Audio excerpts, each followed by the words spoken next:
7. Baku Metro Fire. Nearly 300 people lost their lives on October 28, 1995, when a subway train caught fire between two metro stations in Baku, Azerbaijan's capital city. The jam-packed 5-car train had just left Ordos station during the evening rush hour and was carrying around 1,000 passengers when people began to smell smoke. White smoke started pouring into the train, followed by black smoke, and the subway stalled more than 650 feet from the nearest station. Panicked passengers scrambled to escape in the pitch dark as black smoke filled the tunnel. The doors on at least one car were jammed shut, slowing the evacuation process. To make matters worse, burning synthetic materials were emitting carbon monoxide into the air, threatening to kill everyone in its path. Those who managed to get out of the train initially headed toward the next station, Nariman-Narimanov, which was 1.3 miles away. As they stumbled around in the darkness, several people grabbed the third rail and were electrocuted to death. At some point, the ventilation system switched into exhaust mode, sending the smoke in the exact direction where people were trying to go. Some went the other way, in hopes of reaching Ordos station.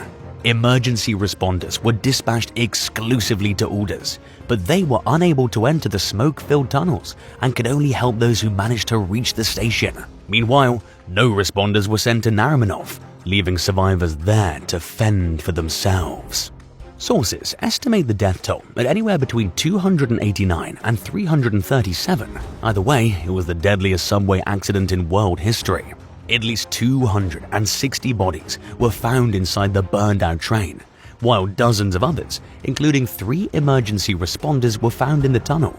Most died from carbon monoxide poisoning, but some were crushed to death in the race to escape the train. Hundreds of others were hospitalized. To this day, rumors claim that the subway might have been sabotaged in an act of terrorism, but the fire was ultimately blamed on an electrical failure. 6. Chesapeake and Ohio Railway 1642. Built in Lima, Ohio during the 1940s, the Chesapeake and Ohio H8 class engines were among the most powerful steam locomotives ever built. Also known as Allegheny locomotives, they hauled heavy loads at fast speeds, even while traveling uphill, and pulled up to 160 coal-filled cars at a time, although they were capable of pulling as many as 200 cars. Out of the 60 H8 locomotives that were made, only 2 survive today. At least one Allegheny locomotive, number 1642, was destroyed in a boiler explosion. The disaster happened in Hinton, West Virginia on June 9, 1953, as the locomotive hauled a freight train. It was cruising along at roughly 20 miles per hour when the boiler suddenly blasted upward and forward, exploding with such force that it landed 440 feet from the accident scene. The boiler struck the track and rebounded, ultimately landing nearly 700 feet from where the explosion occurred. Debris from the blast traveled even further, and the tracks were left mangled and blown feet away from their original position. All 3 crew members were killed. Boiler explosions were unfortunately not uncommon during the era of steam locomotives. There were many causes, including poor water treatment, resulting in scaling and overheating of the plates, low water level, a stuck valve, neglect, and mishandling. In the case of locomotive number 1642, a prolonged low water level caused the boiler's crown sheet to overheat. By the time of the accident, the H8 class was undergoing retirement, so the owners of 1642 decided against rebuilding it and instead cut their losses. 5. Firozabad Rail Collision. Trains are a main form of transportation in India, but along with their popularity comes a lot of accidents. One of the deadliest wrecks in the country's history happened in the state of Uttar Pradesh on August 20th, 1995, when a stalled passenger train was struck from behind by another at 70 miles per hour. The train that got hit, the Kalindi Express, had stopped suddenly after hitting a large cow-like antelope called a nilgai near Firozabad railway station outside New Delhi. Even if the engineer wanted to proceed, he couldn't because the brakes were locked. Unaware that the Kalindi had stopped moving, a signalman sent the Purushottam Express along the same track.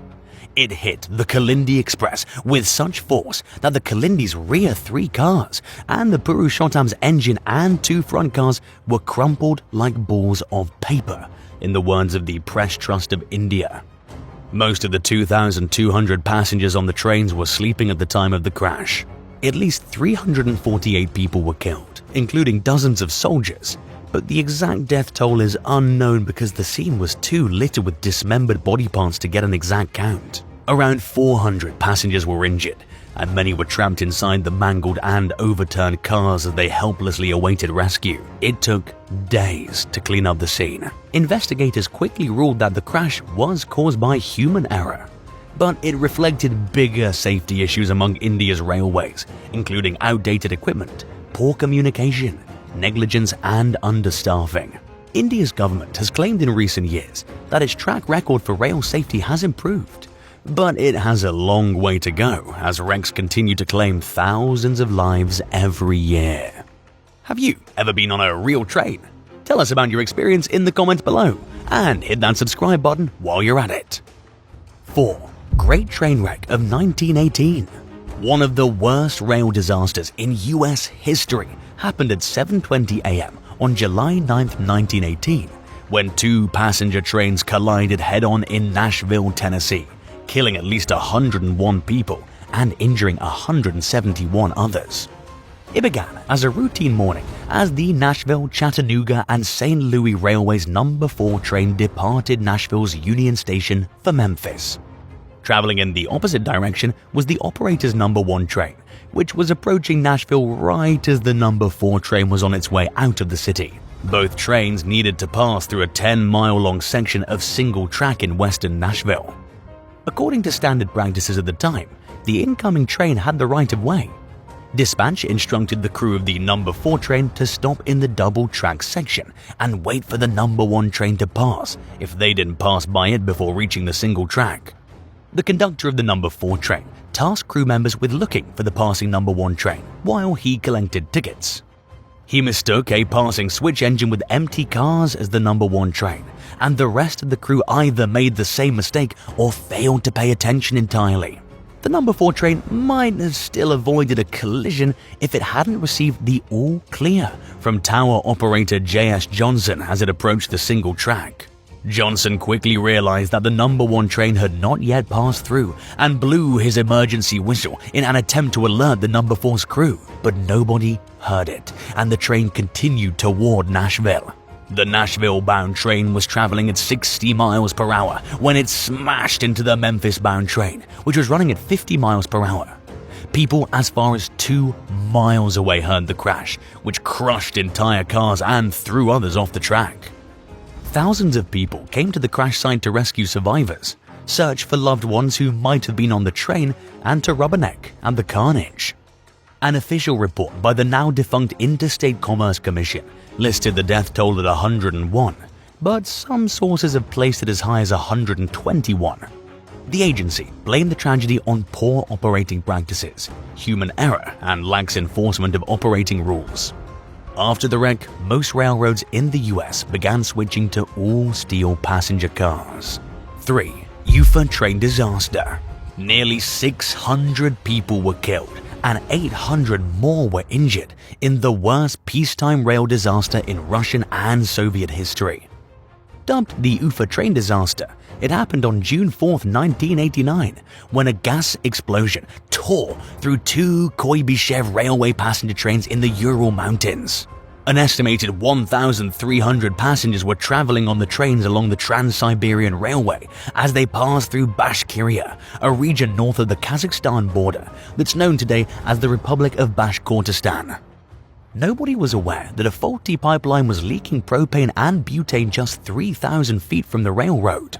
The gas accumulated into a highly flammable cloud that situated itself right over the train tracks. Sparks from the train's wheels triggered the explosion, which had a force equivalent to 10 tons of TNT. Flames rapidly engulfed the trains as hundreds perished in the wreck. Many survivors were severely burned and sustained major brain injuries. In addition to their physical ailments, they struggled with emotional trauma. Almost immediately after the disaster, rumors of sabotage circulated among civilians. But Russian President Mikhail Gorbachev and other officials concluded that the catastrophe resulted from a frustrating case of negligence. An investigation concluded that multiple factors contributed to the gas leak, including a rushed work culture, cutting corners, and a failure to investigate decreased gas pressure in the pipe. The ticking time bomb only accelerated when multiple reports of gas in the area went ignored. 2. Churia disaster. One of the worst rail accidents in world history happened in Romania during World War I. Just hours after the Germans bombed Churia station in Iași County, a 26-car train called E1, also known as the Courier, derailed and exploded. While the death toll is uncertain, it's estimated that somewhere between 800 and 1,000 people died. The cause of this accident remains a mystery to this day. According to historical sources, temperatures were freezing and conditions on the train were dismal. Many of the wagons were unheated boxcars with gas lighting. The windows lacked glass and were boarded up, but the cold continued to seep into the cars. Despite the frigid conditions, some people were traveling on the roofs of the cars, and at least 2 had frozen to death before the crash. Others were thrown off the train as it sped around curves. As the train approached Churia, the crew realized that the brakes were no longer working. In response to signals from the engineers, employees at the station activated a switch in an attempt to guide the speeding train away from the path of other cars. But by then, the train was taking the corner too hard and fast to safely enter the diverted line. Only the locomotive and first car made it onto the track, while the rest of the wagons derailed. It's believed that at least one of the runaway cars struck a fuel tank, triggering a massive explosion. The train quickly became engulfed in flames, and within 2 hours it had burned out entirely. The speedometer needle was found stuck at 59 miles per hour, suggesting that the train crashed at this speed. Those who weren't killed in the derailment perished in the fire, and while information on the disaster is scarce, it's safe to assume that there were far more casualties than survivors. At the time, Romania was at war with the Central Powers, which included Germany, the Ottoman Empire, and the Austro-Hungarian Empire. With the country in the throes of a national crisis, few newspapers reported on the accident. Most civilians had taken refuge outside the region in Moldavia, and it's unclear whether authorities investigated. Most of what's known about the wreck comes from survivors and the handful of other sources that have discussed the crash. Only one purported photo of the accident exists, and many have questioned whether it's authentic. There's no snow in the picture, which contradicts witness reports, and the photo could have come from one of the many crashes that took place in Churia throughout the early 20th century. If all the claims about the Churia disaster are true, including the death toll, then it ranks the crash as the second deadliest rail accident in world history. 1. Ryongchon disaster. Like most things that happen in North Korea, a deadly rail crash that occurred in 2004, known as the Ryongchon disaster, remains shrouded in mystery to this day. The train was passing through Ryongchon Station near the Chinese border when a massive explosion happened on or near the train. Around 1,850 homes were leveled in the blast, while 6,350 more were damaged. Debris rained for miles around, including across the Yalu River in neighboring China. In keeping with the Hermit Kingdom's tradition of telling as little as possible to the outside world, few details were released following the crash, and international telephone lines were cut shortly after the accident. Initial reports estimated the death toll at anywhere from 54 to 160 people, while other accounts put the number as high as 3,000. The cause of the accident is also unclear. According to some sources, 2 trains collided while carrying a load of gas that was donated by China to help alleviate an ongoing fuel shortage at the time.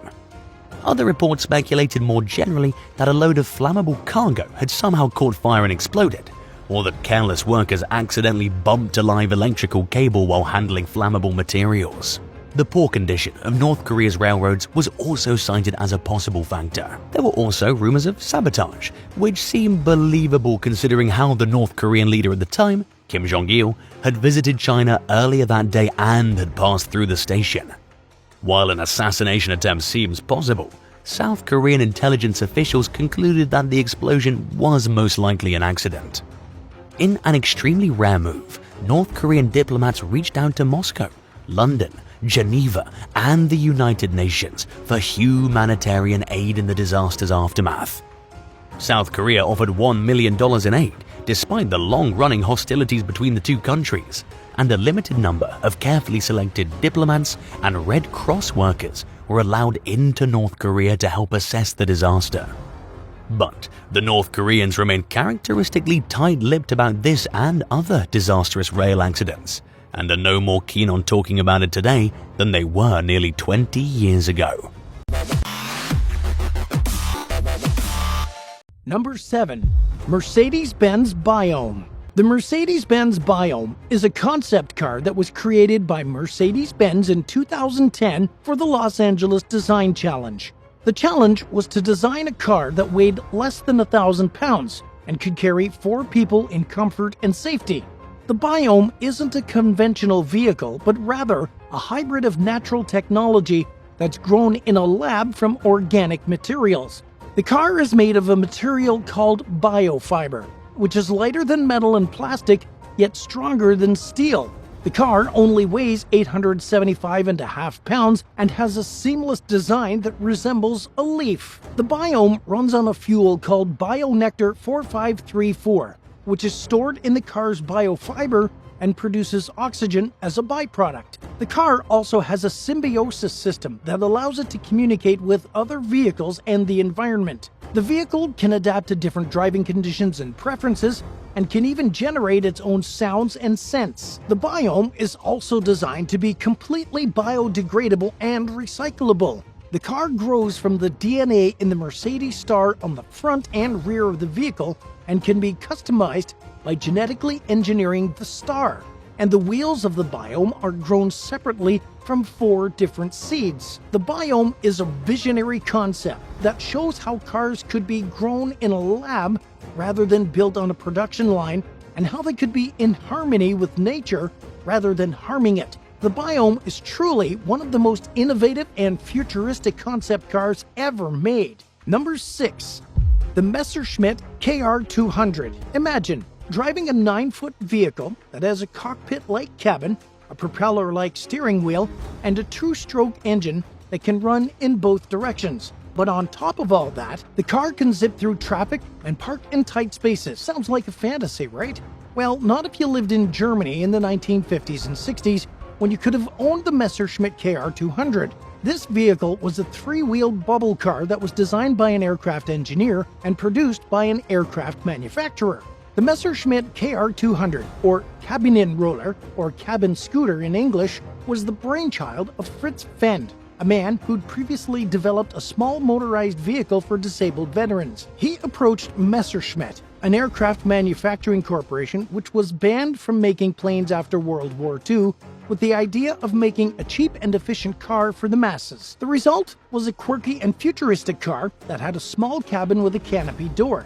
The door of the Messerschmitt KR200 included all the windows and the frame in which it was set. The vehicle had 4 speeds, forward and reverse, depending on which way the engine was spinning, as well as sequential and unsynchronized. The Messerschmitt KR200 was very popular in its time, selling over 30,000 units from 1955 to 1964. It was also exported to other countries, like the UK and the US. It was praised for its low fuel consumption, easy parking, and fun driving experience. It could reach speeds of up to 56 miles an hour and had a range of about 100 miles on a single tank of gas. The Messerschmitt KR200 was also available in different body styles, such as convertibles and roadsters. It even set several speed and endurance records for its class, and some celebrities like Elvis Presley owned one of these cars. The Messerschmitt KR200 is now a rare and collectible car that attracts many enthusiasts and admirers. It's considered one of the most unusual and iconic cars ever made, and serves as a symbol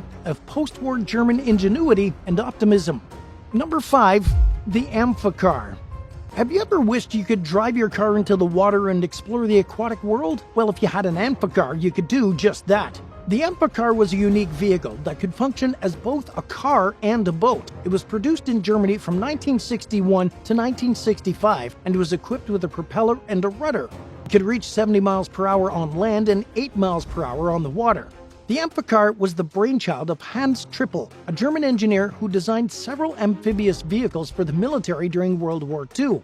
But he wanted to create a civilian version that would appeal to the masses. So he partnered with the Quant Group, a German industrial conglomerate, to manufacture the Amphicar at their factories in Lübeck and Berlin. The Amphicar had a 4-cylinder piston engine that was mounted in the back of the vehicle, and it could drive the rear wheels through a 4-speed manual transmission. The same engine powered a pair of reversible propellers at the back for use in the water, with a second gear lever enabling forward or backward motion. The car also had a bilge pump and a waterproof hull, and the driver could steer the car on land and water using the same steering wheel. The Amphicar was marketed as the car that swims and the sports car that's also a boat. It was sold in various countries, including the US, where it was popular among celebrities and politicians. Some famous owners of the Amphicar included President Lyndon B. Johnson, who liked to prank his guests by driving them into a lake, and comedian Dick Van Dyke, who used his Amphicar in one of his movies. The Amphicar was also used for various promotional stunts and events like crossing the English Channel,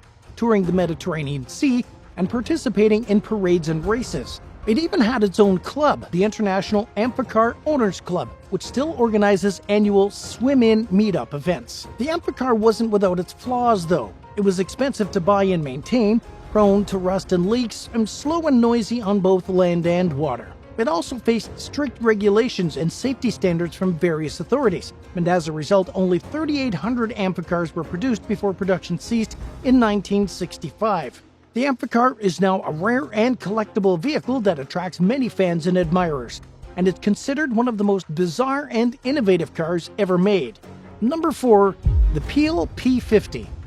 The Peel P50 was the smallest car ever made, and it was as cute as a button.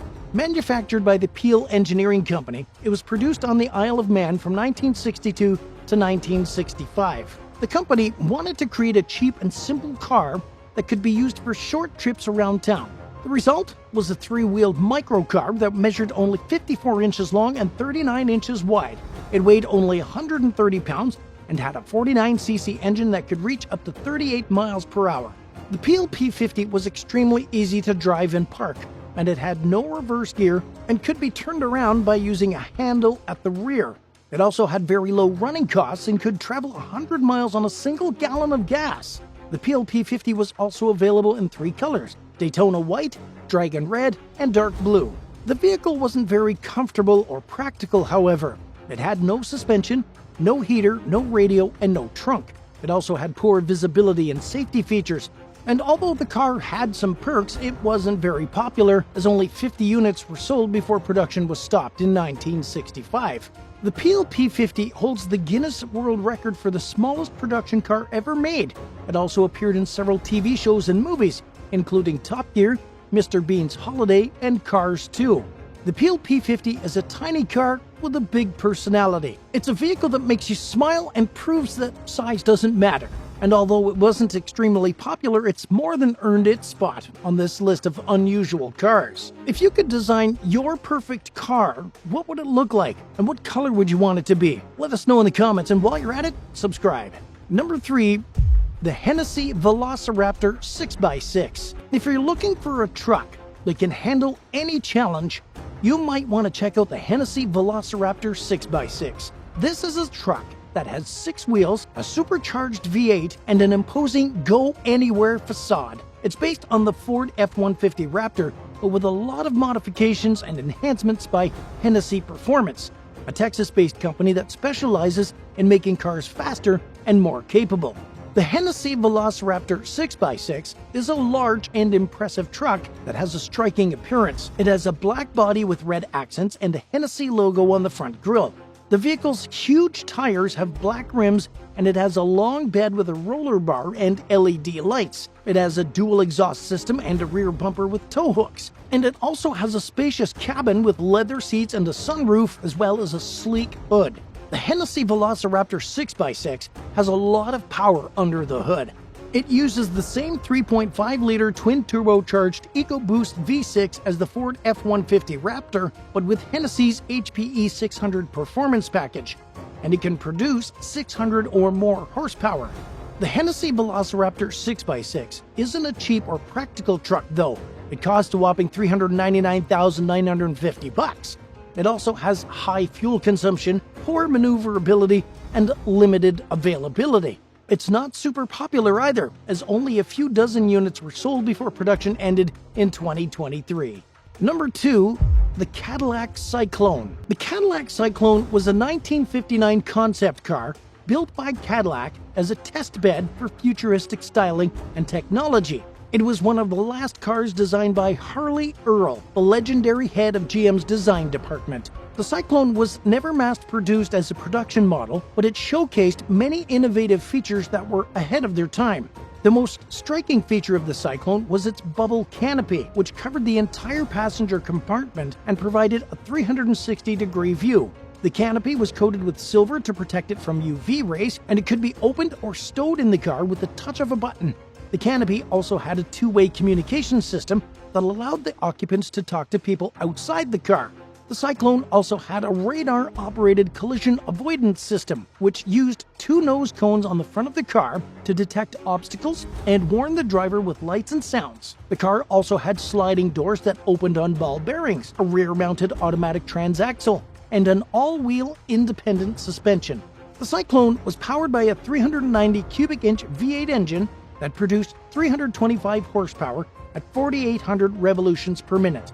The engine had two fans, a cross-flow aluminum radiator, and a low-profile carburetor, and the exhaust was ported out just ahead of the front wheels, giving the car a jet-like appearance. The Cyclone's design was heavily influenced by the aviation and rocket trend of the 1950s. The car had a sleek and low-slung body with large tail fins that were later reduced in size to match the 1963-64 Cadillac models. The vehicle also had a third headlight that was mounted in the center of the car, which moved with the steering wheel to illuminate the curves.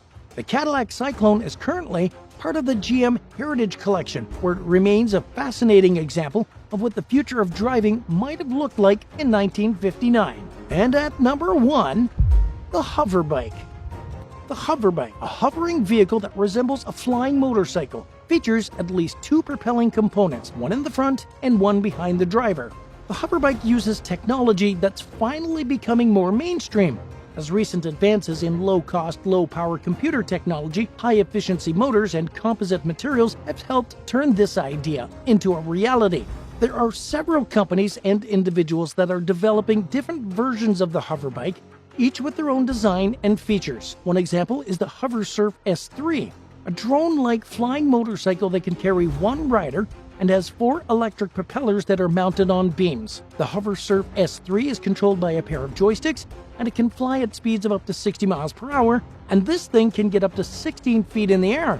Designed by HoverSurf USA, which was founded by Alex Atamanov from Russia, it has a motorbike-like construction, allowing just one person to ride the hoverbike at a time. The Kitty Hawk Flyer, the brainchild of Google founder Larry Page, is another example of one of these hoverbikes. It's a one-person electric flying vehicle that has 10 propellers and 2 control sticks. It can fly over water and land at speeds of up to 20 miles per hour and at heights of up to 10 feet. Its design is reminiscent of a bobsled mounted on 2 pontoons that are surrounded by several drone rotors. But amazingly, the Kitty Hawk Flyer only weighs 250 pounds. It's not clear when this thing will hit the market, but you can get on the company's waiting list by filling out a form online. The Hoverbike is a futuristic concept that shows how personal air travel could become more accessible and fun in the near future. And according to the best estimates, you may be able to purchase one of these bizarre vehicles as early as 2023. Number 8. The Luftwaffe. The Luftwaffe was the Nazi Air Force during World War II. It was established in 1935 despite the Treaty of Versailles, which banned Germany from creating an air force after the First World War. It was led by Hermann Göring, an ally of Adolf Hitler and a former fighter ace. The group played a key role in German victories in Poland, Norway, France, and the Soviet Union, using their superior aircraft to achieve air superiority and support ground forces. They also conducted strategic bombing campaigns against Allied targets, causing massive destruction and casualties. They were made up of multiple branches, consisting of fighters, bombers, dive bombers, transport planes, reconnaissance planes, and night fighters. The Luftwaffe also had paratroopers known as Fallschirmjäger, who performed airborne assaults. The Luftwaffe had some of the most advanced and innovative aircraft in the entire war, like the Messerschmitt Bf-109, the Focke-Wulf FW-190, the Junkers Ju-87 Stuka, and the first operational jet fighters, the Messerschmitt Me-262 and the Heinkel He-162. They faced many challenges, such as a lack of fuel, spare parts, pilots, and poor training. The pilots also had to put up with the increasing strength and numbers of the Allied air forces, especially the British Royal Air Force and the United States. The Luftwaffe suffered heavy losses in the Battle of Britain, the Battle of Stalingrad, the Battle of Kursk, and the Allied bombing of Germany. They were a formidable and feared adversary for the Allies during World War II. They demonstrated their skill, courage, and loyalty to the Nazi regime until the end of the war. Sadly, they also committed many war crimes against civilians and enemy troops. Number 7. The Soviets' Red Army. The Soviet Red Army were combat forces that fought against Germany and its allies in World War II. The Red Army was formed in 1918 after the Bolshevik Revolution. They were loyal to the Communist Party and had a large force of soldiers, tanks, artillery, and aircraft that fought on multiple fronts across continents. The unit was also a deadly force that inflicted massive casualties during the war. The Red Army officially lost 6.3 million killed in action, with 555,400 deaths by disease and 4.6 million missing or captured. Still, some Russian scholars estimate that the total military losses were well over 11 million. They also killed or captured countless enemy soldiers, especially Germans, and were responsible for most of the German military losses, which totaled nearly 5.3 million. On top of that, they also destroyed thousands of enemy vehicles and aircraft. The Red Army faced multiple challenges and hardships during the war, like the German invasion of 1941, the brutal siege of Leningrad, massive losses at Kiev and Vyazma, the lack of supplies and equipment, and harsh weather conditions. They also suffered from political purges, repression, and propaganda that affected both morale and leadership. The Red Army also achieved many victories during the war, like the defense of Moscow, the counteroffensive at Stalingrad, the liberation of Eastern Europe, the encirclement of Berlin, and the capture of many Nazi leaders. They were instrumental in defeating Nazi Germany and ending World War II. Number 6. The Pathfinders. The Pathfinders were a group of elite soldiers who played a vital role in airborne operations during World War II. They were specially trained to parachute or glide ahead of the main forces and mark landing or drop zones with visual signals. They also had to secure and defend those areas until the arrival of the main force. The Pathfinders faced many dangers, consisting of enemy fire, bad weather, navigation errors, and limited communication. They started out as a combination of both the British and American forces, which learned from their experiences in the early stages of war that they needed a more accurate and reliable way to guide their airborne troops to targets. The British Pathfinders were part of the RAF Bomber Command, and their main goal was to locate and mark targets with flares. The American Pathfinders were part of the 82nd and 101st Airborne Divisions and were tasked with providing positive guidance and control for the troop carrier aircraft. The Pathfinders participated in major operations of World War II, like Operation Husky, the invasion of Sicily, Operation Avalanche, the invasion of Italy, Operation Overlord, the invasion of Normandy, and more.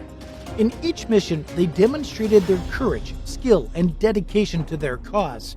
They often had to improvise and adapt to difficult situations, such as using alternative signals when their equipment failed or finding new landing sites when the originals were compromised. They also had to put up with harsh conditions like cold, hunger, fatigue, and isolation. The Pathfinders were a crucial factor in the success of the Allied airborne strategy during World War II. They enabled the delivery of thousands of paratroopers and glider troops to their objectives with precision and efficiency. They also contributed to the destruction of enemy targets and the disruption of their defenses. They were a small but elite group of soldiers who earned the respect of their comrades and foes alike. They were truly deadly warriors who paved the way for their nation's victory. Number 5. The 36th Infantry Division. The 36th Infantry Division was an American division composed of units from the Texas and Oklahoma National Guard and was nicknamed the Lone Star Division or the T-Patchers due to their distinctive shoulder patch. The division was known for its courage, tenacity, and extremely high casualty rate. The 36th Infantry Division first saw combat back in September 1943 when it landed at Salerno, Italy. It was the first American division to reach the European continent, and it faced fierce resistance from Nazi troops. They suffered over 4,000 casualties in the first 10 days of fighting alone, but still managed to secure a beachhead and advance further inland. The division kept fighting in Italy until July 1944, participating in the Battle of San Pietro, Monte Cassino, Anzio, and Rome. They then moved to southern France and landed on August 15, 1944 as part of Operation Dragoon. The division liberated multiple towns and cities, including Marseille, Toulon, Montélimar, and Lyon. In November 1944, they entered Germany and fought in the Vosges Mountains and the Colmar Pocket. The troops crossed the Rhine River in March of 1945 and before advancing into Austria. On the way, they also liberated several concentration camps, including Dachau and Kaufering. The division ended the war near the Brenner Pass on May 2, 1945. The 36th Infantry Division was one of the most decorated and deadly groups of soldiers during World War II. They received 3 Presidential Unit Citations and 5 Campaign Streamers, had 14 Medal of Honor recipients, and 208 Distinguished Service Cross recipients. Number 4. The Submariners. Submariners were some of the most courageous warriors in World War II. They operated stealthy vessels that could creep up on enemy ships and convoys from underwater by using torpedoes and mines. They also faced constant threats from enemy anti-submarine weapons like depth charges, sonar, and aircraft. They had to endure harsh conditions, such as extremely cramped spaces, limited oxygen, and mechanical failures. Submariners played a key role in both the Pacific and Atlantic theaters of war. In the Pacific, U.S. Navy submarines waged a relentless attack against Japanese shipping, sinking countless merchant vessels and over 200 warships. They also performed both humanitarian and special operations missions, like rescuing downed pilots, delivering supplies and commandos, and freeing concentration camps. U.S. submarines claimed about 55% of all Japanese naval losses, but also suffered the highest casualty rate out of all the U.S. service branches, losing 52 boats and 3,506 men. In the Atlantic, German U-boats posed a serious threat to Allied shipping lanes, especially in the early years of the war. They operated in wolf packs and used advanced technology for the time, like snorkels and acoustic torpedoes. They sank over 2,700 merchant ships and 175 warships, disrupting the vital supply lines between America and Europe. They also attacked naval bases and coastal cities with missiles. By mid-1943, the Allies gained the upper hand with improved sensors, weapons, and overall tactics. They sank over 700 U-boats and killed 28,000 German submariners. Number 3. The 1st, 3rd, and 4th Ranger Battalion. The 1st, 3rd, and 4th Ranger Battalion were elite units of the U.S. Army that carried out raids, reconnaissance missions, and sabotage behind enemy lines. They were modeled after the British Commandos and trained in Scotland. They were also known as Darby's Rangers for their commander, Major William O. Darby.